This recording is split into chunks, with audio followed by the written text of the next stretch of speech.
So hello everyone, welcome to our YouTube channel guys. So guys, जितने भी student है third year के semester fifth के student है, चाहे बीए प्रोग्राम के हो चाहे आप बीए ऑनर्स के हो, बस आपके पास ये सब्जेक्ट होना चाहिए, मार्केटिंग फॉर बिगिनर्स। अगर आप लोग के पास ये सब्जेक्ट है मार्केटिंग फॉर बिगिनर्स, तो ये वीडियो आपके लिए हेल्पफुल होने वाली है। बिकॉज इस वीडियो में हम बात करने वाले हैं मार्केटिंग फॉर बिगिनर्स। जिस भी स्टूडेंट के पास ये सब्जेक्ट है उसका यूनिट नंबर 2, तो यूनिट नंबर फर्स्ट में ऑलरेडी करा चुकी हूँ। अगर आपने वो वीडियो नहीं देखी हो तो आपको डिस्क्रिप्शन में लिंक मिल जाएगा, या तो आप यूट्यूब पे जाके या प्लेलिस्ट में जाके मेरे चैनल पे सर्च कर सकते हैं, या यूट्यूब पे कि Roma Jaiswal marketing for beginners playlist, तो आपके सामने वो प्लेलिस्ट आ जाएगी। तो चलिए हम देखते हैं यूनिट 2 मार्केटिंग फॉर बिगिनर्स का। तो ये video Hindi medium and English medium दोनों स्टूडेंट के लिए होने वाली है। तो अगर आपको बाकी यूट्यूब पे अगर ये वीडियो मिलती भी है, वैसे तो मिल नहीं रही है, मिलेगी भी, तो आपको हिंदी में तो नहीं मिलेगा। मैं आपको हिंदी में सारे सब्जेक्ट अच्छे से पढ़ाती हूँ, तो वीडियो को पूरा जरूर देखिएगा, तभी आपको समझ आएगा। तो चलिए स्टार्ट करते हैं आज की हमारी वीडियो। तो वीडियो स्टार्ट करने से पहले अगर आप हमारे चैनल पर नए आए हो तो नीचे देखे बेल आइकन को दबा के चैनल को सब्सक्राइब कर दीजिए, जिससे सारी नोटिफिकेशन आपके पास जल्द से जल्द पहुंच जाए। और साथ ही आप हमारे टेलीग्राम चैनल से भी जुड़ सकते हैं, जहाँ से आपको ये नोट्स मिल जाएगा एंड आपको सारी इंफॉर्मेशन भी टाइम टू टाइम मिल जाती है। तो चलिए स्टार्ट करते हैं। तो ये हमारा यूनिट 2 जो है उसका नाम है कंज्यूमर बिहेवियर, यानी जो हमारे उपभोक्ता है उसका व्यवहार क्या है, मतलब जानना। यानी जो भी कस्टमर होते हैं, कस्टमर बिहेवियर क्या होता है, कंज्यूमर बिहेवियर क्या होता है, वो कैसे हमारे प्रोडक्ट को, क्या उसका बिहेवियर, उसका नेचर, उसका देखने का तरीका, उसका खरीदने का तरीका कैसा होता है, इसको हम इस यूनिट में पढ़ने वाले हैं।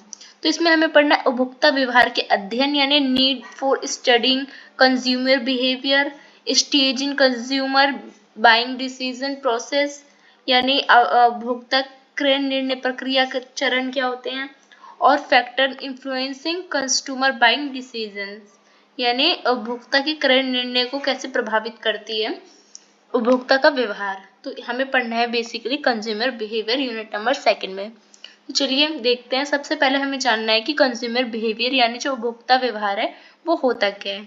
तो उपभोक्ता व्यवहार उन क्रियाओं और निर्णय लेने की प्रक्रिया को संदर्भित करता है जो व्यक्ति या समूह सामान और सेवा की खरीद करते समय अपनाते हैं। मतलब कंज्यूमर बिहेवियर यानी उपभोक्ता व्यवहार एक ऐसा निर्णय है, एक ऐसा डिसीजन है, जो डिसीजन लेने की क्या है, एक प्रोसेस, एक प्रक्रिया है, जो हर व्यक्ति कोई भी सेवा, कोई भी सर्विस लेता है, चाहे बैंकिंग सर्विस, चाहे मूवी देखने जाता है, चाहे हॉस्पिटलिटी का सर्विस लेता है, चाहे फ्लाइट का सर्विस लेता है, या कोई प्रोडक्ट, कोई सामान खरीदता है, तो उस सर्विस या उस सामान खरीदने से पहले वो उसके बारे में जो सोचता है ना, उसी को हम कंज्यूमर बिहेवियर कहते हैं इजी भाषा में।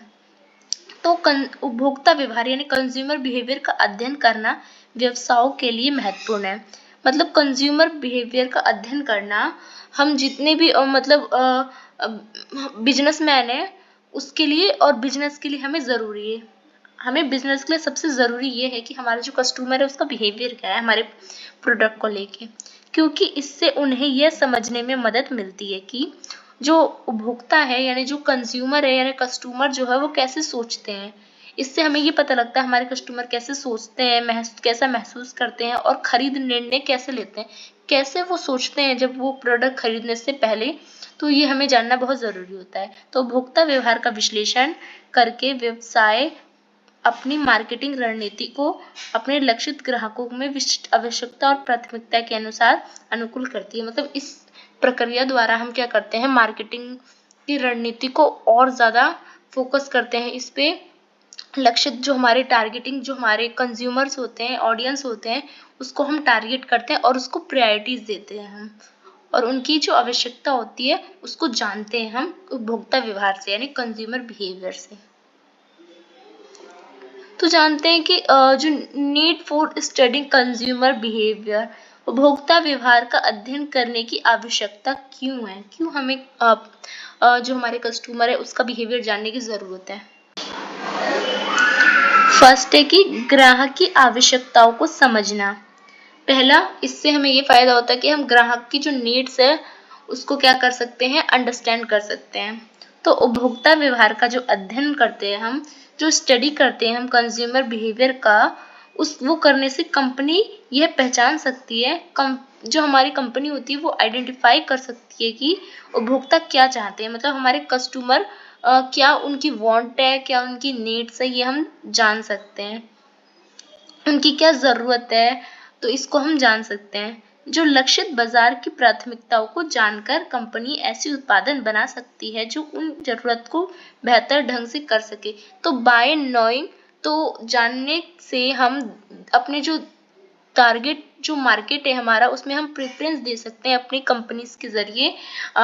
हम क्रिएट कर सकते हैं प्रोडक्ट की, उनको कैसा प्रोडक्ट चाहिए, सेटिस्फाई कर सकते हैं उन्हें, इफेक्टिवली हम क्या कर सकते हैं, अपने आप को बना सकते हैं उनके लिए।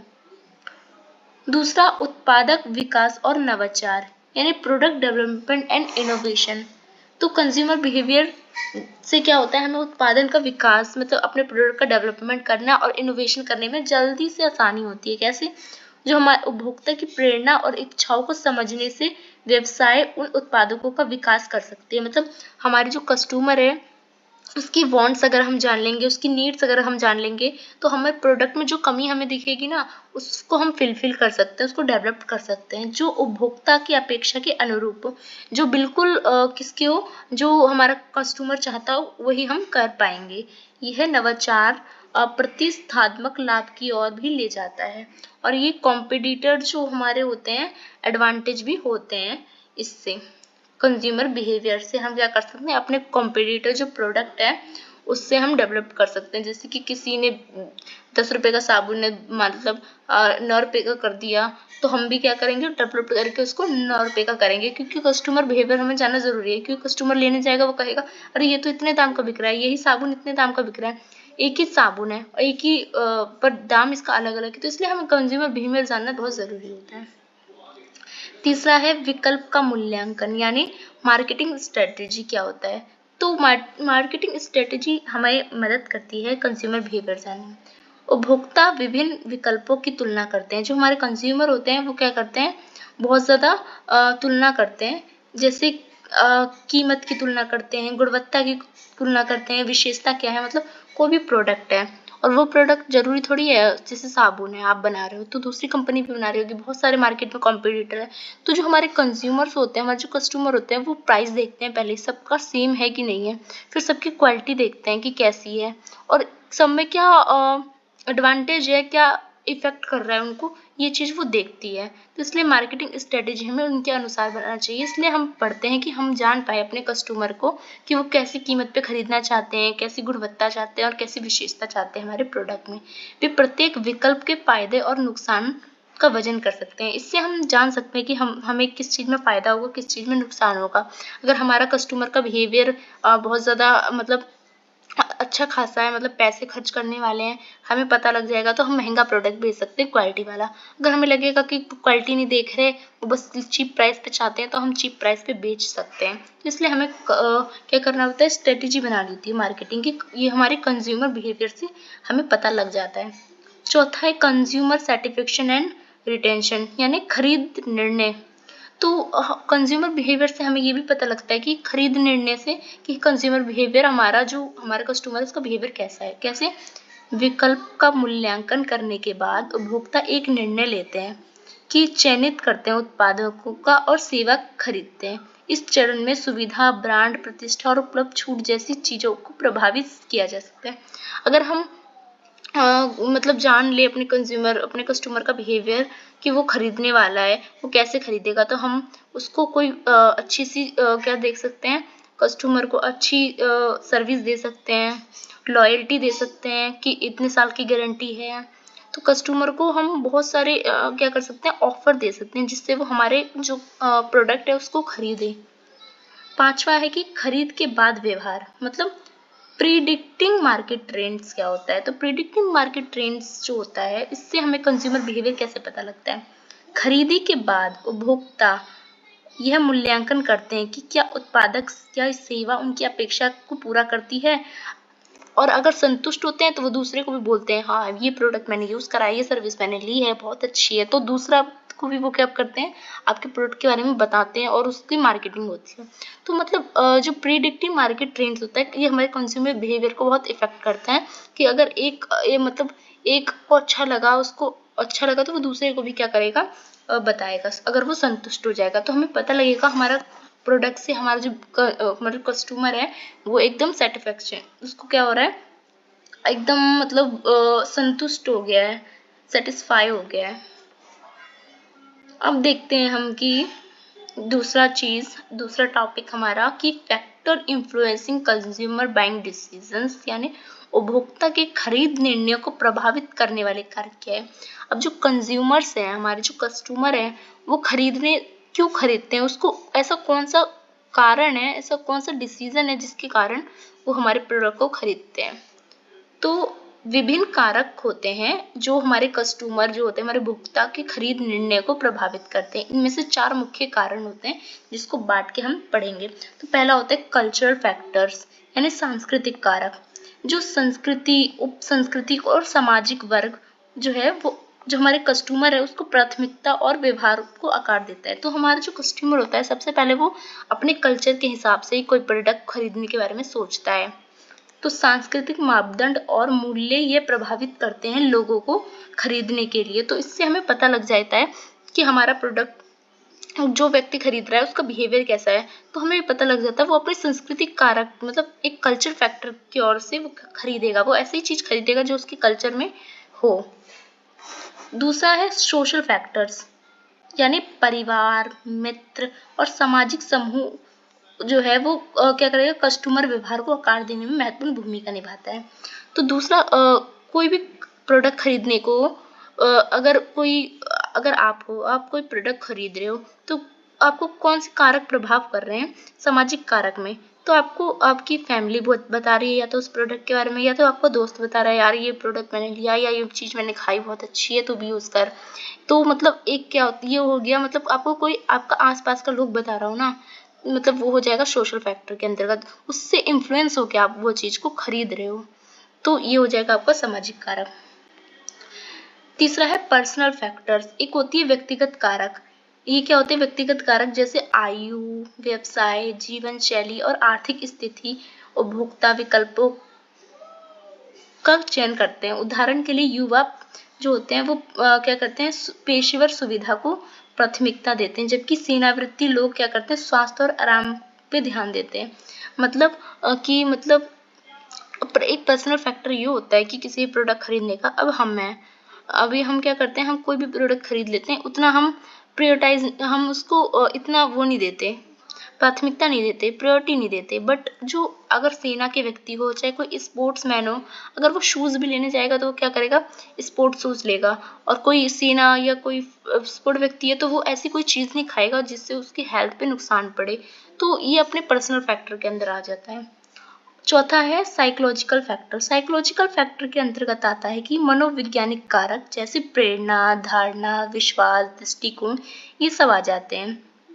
किसी भी व्यक्ति के उत्पाद या ब्रांड मूल्य, गुणवत्ता ये उसमें आ जाते हैं। मतलब किसी का साइकोलॉजी फैक्टर्स कि कोई होता है ना, मुझे तो भाई इसी ब्रांड का लेना है या मैं तो इस पे विश्वास करती हूँ तो इस पे लेना है। तो प्रेरणा अपनी ही जो उसका दिल कहे या उसका जो उस ब्रांड को यूज करता हो, मतलब उसका जो साइकोलॉजिक फैक्टर उसका जो मन करे ना वही जो खरीदता है ना, वो साइकोलॉजिक फैक्टर के अंतर्गत आ जाता है। तो आई होप आपको ये समझ आ गया होगा कि कंज्यूमर का कौन सी चीज इन्फ्लुएंस करती है कंज्यूमर को प्रोडक्ट खरीदने के लिए। तो इसके 4 फैक्टर थे जिसके कारण कोई भी व्यक्ति कोई प्रोडक्ट को या कोई सर्विस को लेता है। पहला उसका कारण होता है जैसे मैंने बता दिया कल्चर फैक्टर होता है, दूसरा सोशल फैक्टर होता है, तीसरा पर्सनल और चौथा साइकोलॉजिकल फैक्टर होता है। तो अब देखते हैं नेक्स्ट टॉपिक हमारा है मार्केट सिलेक्शन। तो मार्केट सिलेक्शन क्या है, यानी बाजार चयन। तो बाजार चयन संभावित बाजारों की पहचान करने और उनका चयन करने की एक प्रक्रिया है जिसमें एक कंपनी प्रभावी ढंग से सेवा प्रदान कर सकती है जिसमें उपभोक्ता की जरूरत होती है, जैसे बाजार प्रवृत्तियां और प्रतिस्पर्धात्मक गतिशील का विश्लेषण करना शामिल होता है ताकि यह निर्धारित किया जा सके कि कौन से बाजार में सफलता के लिए सबसे अधिक अवसर प्रदान करता है।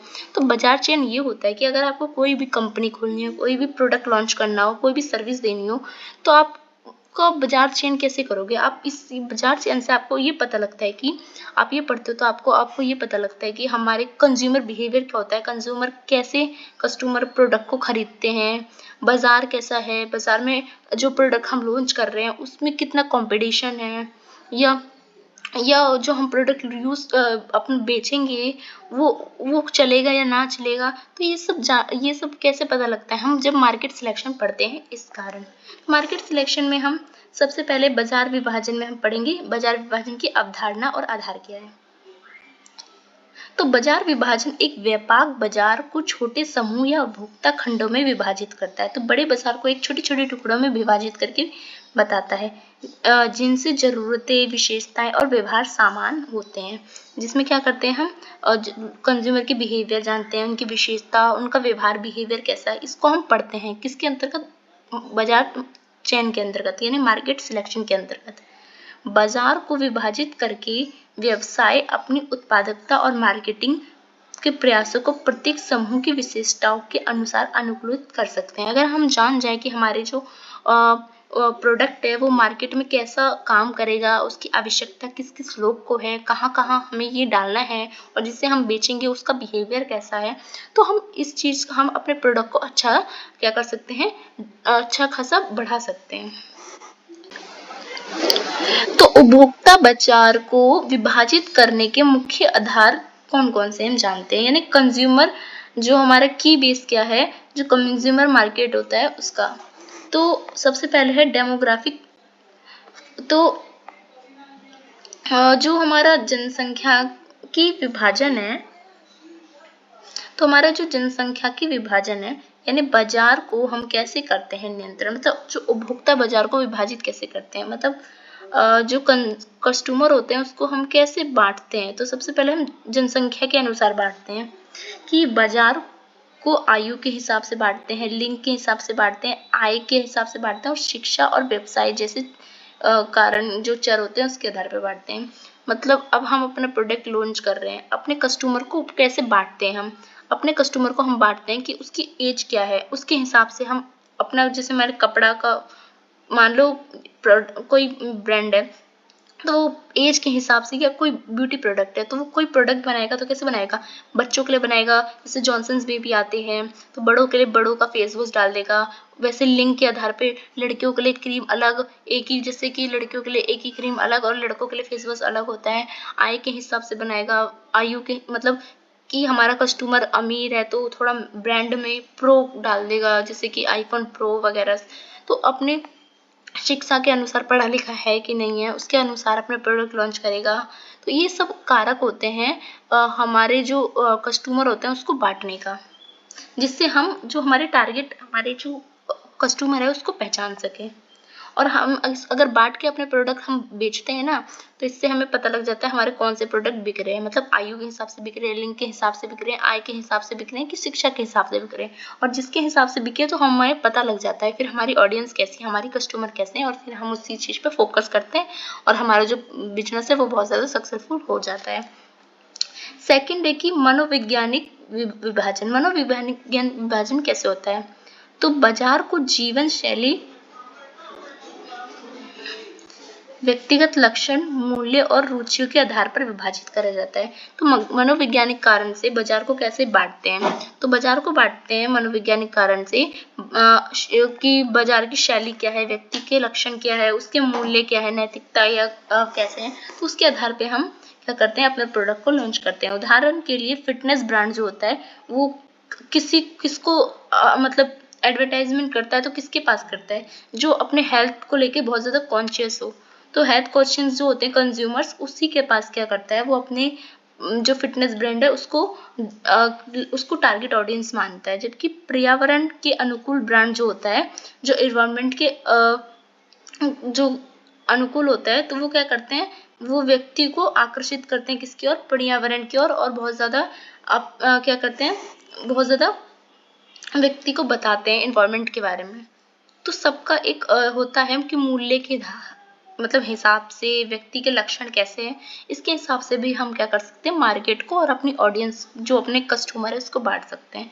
तीसरा है भौगोलिक विभाजन के आधार पर बांटते हैं हम अपने कस्टमर को, कैसे, और मार्केट को। तो बाजार को स्थान के आधार पर विभाजित करना, जैसे शहर हो या देश हो, उत्पादक जैसे भौगोलिक क्षेत्र, जैसे कि हम अपने प्रोडक्ट को, जैसे हम अपना प्रोडक्ट लॉन्च कर रहे हैं तो जैसे कि पहाड़ी इलाका है, नॉर्थ साइड है, तो हम क्या करेंगे वहाँ पे, जैसे क्रीम भी करेंगे तो कोल्ड क्रीम करेंगे, नॉर्थ में करेंगे तो मतलब वैसे करेंगे, कपड़े करेंगे ऊपर तो ठंड के कपड़े करेंगे, नीचे करेंगे तो मान लो गोवा में करेंगे तो हल्के कपड़े करेंगे। तो ऐसे एक जो प्रोडक्ट है वो भी एक क्या करता है, ज्योग्राफिक के हिसाब से भी हम क्या करते हैं, इसको बांटते हैं और अपने कस्टमर को बांटते हैं। इससे हमें पता लग जाता है कि अगर हम अपना कोई मतलब कपड़े का ब्रांड लॉन्च कर रहे हैं तो हमें पता लग जाता है कि कौन से भौगोलिक क्षेत्र में हमारा ज़्यादा चल रहा है, जिससे हमें कंज्यूमर बिहेवियर पता लगता है।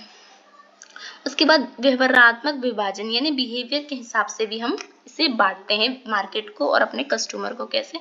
बाजार को उपभोक्ता व्यवहार यानी कस्टमर जो बिहेवियर होता है, कंज्यूमर बिहेवियर, जैसे उपयोग पैटर्न यानी ब्रांड निष्ठा और खरीद आदतों के आधार पर भी विभाजित करते हैं। अब उनका बिहेवियर कैसा है, जैसे हम अपना प्रोडक्ट ऐसा भी लॉन्च करते हैं जो कि कोई कोई होता है जो ब्रांड का ही लोग लेना चाहते हैं, जिसको ब्रांड का ही कोई लोग लेते हैं या मॉल्स में जाते हैं या उनको खरीद की आदतें होती हैं जैसे मॉल्स वगैरह में, तो ऐसे प्रोडक्ट यूज कर मतलब लॉन्च करते हैं जो अच्छे मतलब महंगे दाम पे बिके, ऑफर हो, मतलब ऑफर दे रहे हो, जैसे मॉल्स में जाते हैं एक के साथ एक फ्री मिल जाता है, तो वैसे ही कुछ। तो क्या करते हैं वो बिहेवियर को क्या करते हैं, जानते हैं, अंडरस्टैंड करते हैं कंज्यूमर की। तो इस कारण हम 4 तरीके से क्या कर सकते हैं, जो हमारी मार्केट है उसको बांट सकते हैं। उसके बाद मार्केट टारगेटिंग क्या होता है, यानी बाजार लक्ष्यीकरण क्या होता है। तो बाजार लक्ष्यीकरण एक या अधिक पहचाने गए बाजार खंडों को चुनने और उन्हें सेवा प्रदान करने के लिए एक मार्केटिंग रणनीति विकसित करने की एक प्रक्रिया है। तो एक प्रक्रिया है, एक रणनीति है किस चीज की, जो हमारे बाजार जो बटे हुए हैं उसमें कौन कौन सी सेवा है, कौन कौन सी मार्केटिंग हमें करनी चाहिए, कैसे करनी चाहिए, उसकी एक प्रक्रिया है ये। तो जो लक्ष्यीकरण रणनीति में क्या क्या शामिल आता है, तो सबसे पहले आती है अभिवेदित विपणन, यानी इसमें हमें इस दृष्टि में एक ही उत्पादक या रणनीति के साथ पूरे बाजार को लक्षित किया जाता है। मतलब एक अगर हम कोई प्रोडक्ट यूज कर रहे हैं, मतलब लॉन्च कर रहे हैं, तो उसी प्रोडक्ट को हम क्या करते हैं, एक्सपेंशन करते हैं बिना किसी विशिष्ट खंड के अनुकूल। दूसरा है हमारा विभेदित विपणन। इसमें हम एक व्यवसाय कई खंडों में लक्षित करते हैं, जैसे कि प्रत्येक खंड के लिए विशिष्ट विपणन रणनीति बनाता है।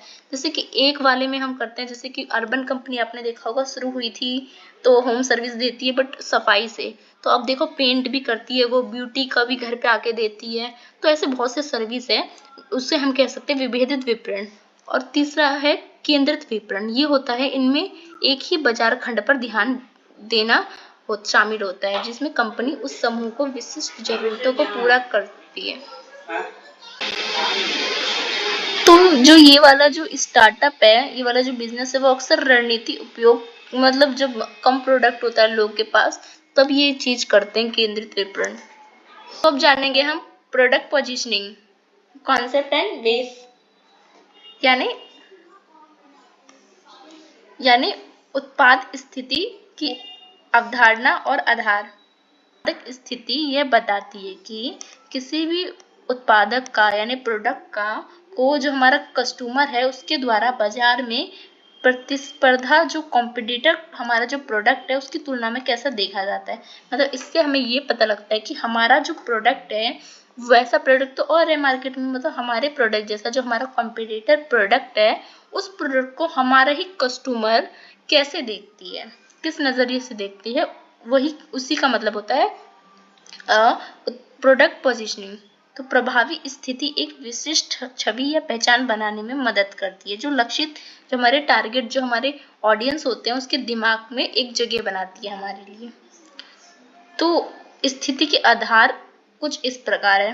पहला है उत्पादक गुण यानी प्रोडक्ट की क्वालिटी। हमारी जो प्रोडक्ट है हमारा उसका क्वालिटी कैसा है, क्योंकि हमारा जो कस्टमर है वो हमारे प्रोडक्ट का क्वालिटी देखेगा और हमारे जो कॉम्पिटिटर प्रोडक्ट है उसका भी क्वालिटी देखेगा, मतलब कंपैरिजन करेगा दोनों प्रोडक्ट में। तो किसी भी उत्पादक यानी जो हमारा प्रोडक्ट, किसी भी प्रोडक्ट की अनूठी विशेषता जो उसकी क्वालिटी है, उसके जो फायदे हैं, उसके जो गुण हैं, उसको उजागर करना और कॉम्पिटिटर प्रोडक्ट से अलग बनाता है।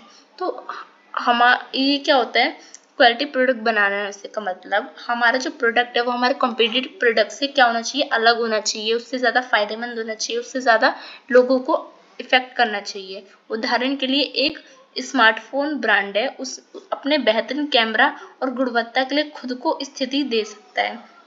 मतलब जैसे एक कॉम्पिटिटिव प्रोडक्ट मान लो फोन हो गया, फोन तो बहुत सारे आते हैं कंपनी के, बट क्या है स्मार्टफोन तो बहुत सारे आते हैं, पर आईफोन ही लोग क्यों खरीदते हैं, उसकी क्वालिटी अच्छी होती है वगैरह, इसलिए ना। तो यही जो आईफोन है वो क्या कहता है, एक अच्छा कैमरा देता है, एक अच्छी सिक्योरिटी देता है फोन में, तो इसलिए लोग उसे पसंद करते हैं। तो ये उस क्या हो गई, उसकी प्रोडक्ट की क्वालिटी हो गई। तो आप समझ गए होंगे। दूसरा है प्राइस एंड क्वालिटी। तो मूल्य और गुणवत्ता, किसी भी प्रोडक्ट को सर्वश्रेष्ठ यानी बहुत ज़्यादा वैल्यूएबल बनाने के लिए, बेस्ट बनाने के लिए एक सर्वोत्तम प्रीमियम उच्च गुणवत्ता वाला विकल्प के रूप में स्थापित करना होता है। एक प्रीमियम हाई क्वालिटी ऑप्शन बनाना पड़ता है। कैसे? उदाहरण के लिए कुछ ब्रांड खुद को सस्ता लेकिन भरोसेमंद के रूप में प्रस्तुत करते हैं। सस्ता तो बेचते हैं वो प्रोडक्ट, जिसकी पार्ले जी देखा हो आपने, अभी तक उसका प्राइस 5 रुपए ही है, कब से लेके सब चीज का रेट बढ़ गया, बट पार्ले जी का रेट नहीं बढ़ा। और भरोसेमंद है, लोग उसे खाते हैं, आज भी बच्चों को खिलाते हैं वो, क्योंकि वो जोंका बनते हैं।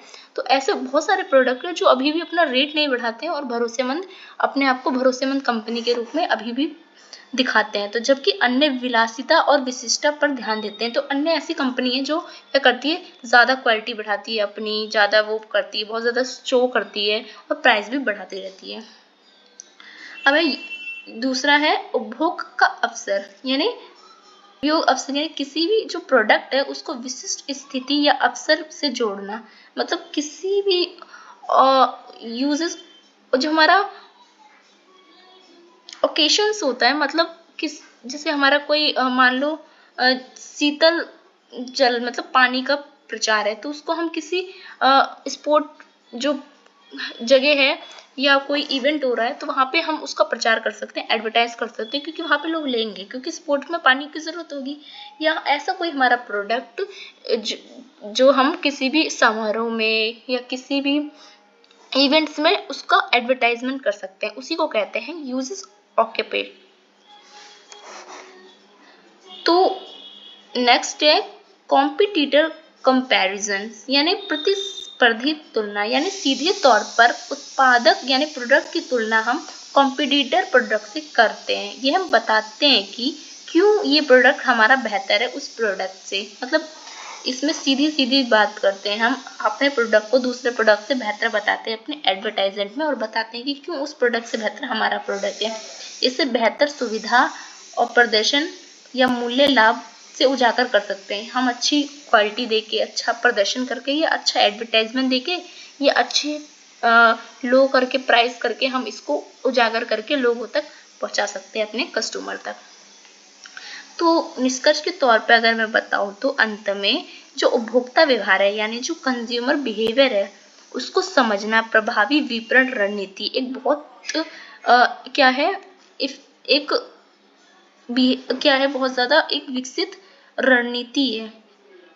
इसके लिए हमें आवश्यक है कि जो हमारे लक्षित दर्शक है, यानी टारगेट हमारी जो ऑडियंस है, उससे हमारा प्रोडक्ट मैच खाता हो।